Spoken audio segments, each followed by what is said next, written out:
प्रिय विद्यार्थियों, क्लास में आपका बहुत बहुत स्वागत है। आई होप सभी खुश होंगे, सभी प्रसन्न होंगे और अपनी तैयारी ठीक से कर रहे होंगे। ठीक है, तो बेटा आज का हमारा जो है, आज का टॉपिक है, पिछली क्लास में हुआ था सूरदास के पद। आज भी सूरदास के पद ही होने हैं और आज पद नंबर 7 है। ठीक है, अब सूरदास जी जो है, ये तो मैंने पहले से बताया कि भक्ति काल के कवि हुए। ठीक है, तो आज हम करते हैं इसको, मन की मन ही मांझ रही, कहिए जाए कौन पे उधव, ना ही परत कही। बेटा जब कृष्ण भगवान जी मथुरा चले जाते हैं तो उस समय वहां पर वे जब नहीं आ पाते ब्रज में, गोपियां उनका इंतजार करती रहती है, तो उस समय क्या होता है कि वहां पर आते हैं कौन? उद्धव। और उद्धव जी को कह देते हैं कि संदेश लेकर के जाओ और उन्हें कहो कि वे योग धारण करें, लेकिन वे इसको स्वीकार नहीं करती। और अब वे क्या कहती है कि जाकर के कृष्ण भगवान जी से ये कह देना, श्री कृष्ण जी से ये कह देना। अब एक उद्धव के सामने कह रही हैं कि मन की मन ही मांझ रही। अरे उद्धव, हमारे तो जो मन की बात है वो मन में ही रह गई है। मन की मन ही मांझ रही, मन की बात मन में ही रह गई है। कहिए जाए कौन पे उद्धव, ना ही परत कही। अरे उद्धव, जाकर के कहना, कृष्ण जी से जाकर कहना कि ना ही परत कही, जो उन्होंने संदेश भेजा है वो हमारी समझ में नहीं आया है, वो बात हमारे कानों में नहीं पड़ी है। अवधि आधार आस आवन की, तन मन बिथा सही। अवधि आधार एक आने का समय था, एक आधार था, एक उम्मीद थी। तो क्या किया? तन मन भी था सही, जब हमें पता था कुछ समय बाद आएंगे, एक उम्मीद भी थी, एक मन में एक खुशी भी थी कि आएंगे, लेकिन तन मन भी था सही। उसी कारण से, उसी उम्मीद में हम अपने शारीरिक और मानसिक पीड़ा को सह रहे थे। ठीक है, तो क्या कह रही है? तन मन भी था सही, सारी पीड़ा को, जो भी पीड़ा हमारी हो रही थी, चाहे वो शारीरिक है चाहे मानसिक है, उसी सब को हम सहन कर रहे थे। अब इन जोग संदेशनी सुनी सुनी, बिरनी बिरह दही। अब ये योग का संदेश, जोग संदेश, योग का संदेश सुन सुन करके हमें और अधिक पीड़ा हो रही है, हमें अधिक ज्वाला हो रही है, हमारी पीड़ा और अधिक दहक रही है। चाहती होती गुहार जितैते, उत्ते धार वही। अरे उद्धव, जिसको हमें संदेश देना था, जिसको हमें अपने मन की सारी बात बतानी थी, जिस पर गुहार लगानी थी, जितने उत्ते धार वही, वो तो उधर से संदेश आ गया।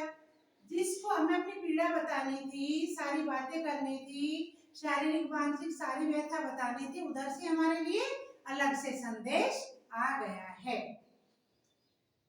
सूरदास अब धीर धरी क्यों, मन ज्यादा न रही। अब सूरदास जी कहते हैं कि गोपियां कह रही हैं कि अब हम धैर्य धारण नहीं करेंगे, अब हम धैर्य धारण नहीं कर सकते, क्योंकि मन ज्यादा न रही, जब उन्होंने एक मर्यादा का ध्यान ही नहीं रखा है। अर्थात कृष्ण भगवान जी ने तो मर्यादा को ही लांघ दिया है। बेटा इसमें क्या है कि कई जगह इसमें अनुप्रास अलंकार है। अब देखिए, अवधि आधार आस आवन, इसमें क्या है? सारे में अनुप्रास अलंकार। कौन सा है? अनुप्रास अलंकार। इसमें हर जगह अवधि आधार आस आवन, ये हुआ अनुप्रास अलंकार। अब जोग संदेशनी सुनी सुनी, संदेशनी सुनी सुनी, अब सा सा सा। अब अगर हम इन दोनों को रखते हैं तो पुनरुक्ति प्रकाश हुआ, लेकिन सा सा सा, अब ये तीन जगह सा सा आ रहा है, तो ये भी हुआ अनुप्रास अलंकार। इसके बाद है बिरहनी बिरही दही, बिरहनी और बिरह, ये क्या है? बा बा, तो इसमें क्या है? इसमें भी अनुप्रास अलंकार ही होगा।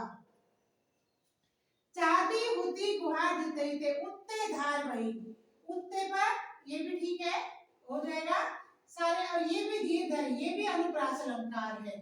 ठीक है, अब देखो इसमें क्वेश्चन बन सकता है कि अलंकार का नाम बताइए, तो बेटा इसमें इतनी जगह अनुप्रास अलंकार आया है। अब दूसरी जगह फिर मैंने बताया कि रस, शांत रस है, कौन सा रस है, तो कौन सा है, श्रृंगार का वही कौन सा रस है, इसमें रस है वही कौन सा, वियोग श्रृंगार। कौन सा है, वियोग श्रृंगार रस, इसमें यहाँ पर है वियोग श्रृंगार। अब भाषा कौन सी है, पता ये ब्रज भाषा है। अब इसके बाद कुछ अर्थग्रहण संबंधी प्रश्न करेंगे कि गोपियों की कौन सी बात उनके मन में रह गई। बेटा अभी ऊपर जो लाइन में हमने पढ़ा है कि गोपियों की मन की बात मन में इसलिए रह गई क्योंकि क्या किया, कृष्ण जी ने क्या किया था, जब गोपियां कृष्ण जी से प्रेम करती थी, प्रेम करती रही और उसके बाद मथुरा चले जाते हैं, जो जो पीड़ाएं वो सहन कर रही हैं, शारीरिक और मानसिक पीड़ा सहन कर रही हैं, तो वे कृष्ण जी को जो सुनाना चाहती थी वो सब उनकी मन में ही रह गई है। ठीक है, अब दूसरा, गोपियों के अनुसार कृष्ण जी ने कौन सी मर्यादा का पालन नहीं किया।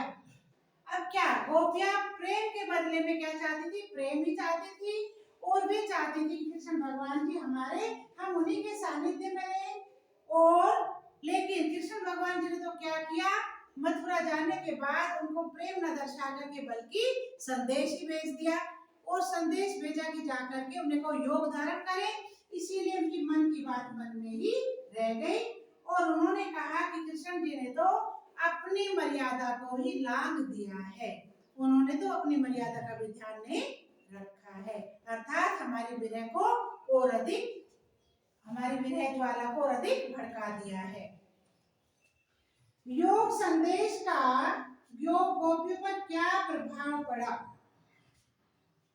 योग संदेश का क्या प्रभाव पड़ा, जब गोपियों को विराग्नि में जलती हुई उद्धव द्वारा योग का संदेश मिला तो उनको क्या हुआ था, वे निराश हो गई और योग संदेश के कारण वे निराश होकर के विरह रूपी ज्वाला में और अधिक जलने लगी। ठीक है, तो बेटा ये सूरदास का पद सेकंड है, इसमें मैंने आपको समझा दिया, अलंकार के साथ में समझा दिया और रस भी समझाया है। भाषा ब्रज है, मैं उम्मीद करती हूँ कि आप सबको समझ आया होगा। तो बेटा तब तक मेरे चैनल को सब्सक्राइब कीजिए, वीडियो शेयर कीजिए। बहुत बहुत धन्यवाद।